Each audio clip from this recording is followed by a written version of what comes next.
Okay, good morning. Good My name is morning. Sarah Gazan, and I'm a staff officer at the Manitoba Teacher Society, and welcome to my kitchen.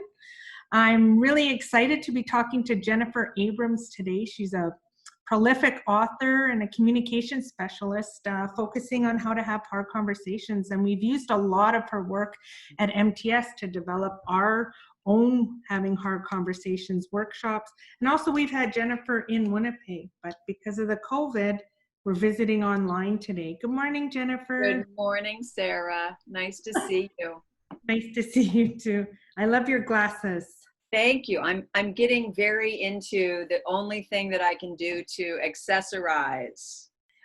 So let's just get right into what we're going to talk about today. So this is certainly with this COVID and having to stay home and the social distancing, this is a big time of uncertainty and a time where, at least in Manitoba, I think less so in the United States, but at least in Manitoba, educators are using email and Zoom more than ever for teaching and reaching out and connecting with parents and families. So you're doing a session for us, an upcoming webinar for us, because we can't have in-person professional learning right now, on communicating in challenging times. Can you give me sort of a sense of what the big takeaways from that will be? Yeah, I wrote a book a number of years ago. I don't even remember, maybe 2 years ago now, called Swimming in the Deep End. Mm-hmm. I can't believe that I wrote a book called Swimming in the Deep End before any of this happened, because now we're really swimming in a deep end. But it was this idea of, if you are going to now provide information, you're rolling out an initiative, you're handling something that's new, what do you need to be mindful of? And so in this workshop, which we've added some, I've added things. We've changed it to communicating in challenging times because nobody understood what swimming in the deep end meant. But to me, I look at that, we're swimming in the deep end right now. And so it's 4 key takeaways I'm excited to have people look at. One is, as you're communicating, before you communicate, how do you message? And have you thought about the messaging?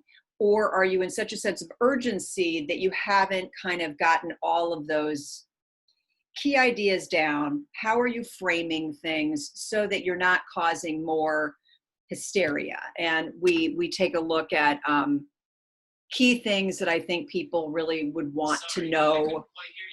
My Siri is starting to scream at me on my phone.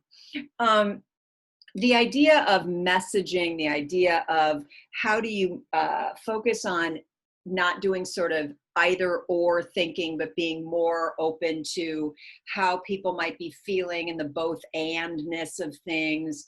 We're talking about where you can anticipate people are going to have resistance and how you can provide some support for that. The third thing we're going to take a look at, and this is a short 90 minutes, but we're going to kind of go through just to think about these ideas. When people aren't happy with you and they haven't been through this workshop, they may push back on you. And how do you respond to that in humane ways? And then how do you manage yourself? And things that you can do to prepare. So I hope we're talking about sort of some of those nonverbal things that we can do. I'm talking about like in the moments of writing the stuff and thinking. So those are the 4 key ideas that we'll talk about. And it's a time that I think we need to be considering that, given that this is all coming at us, and how do we think about how we say what we're saying actually matters a great deal, not just what we're saying. Thank you so much for taking time out of your day to talk with me.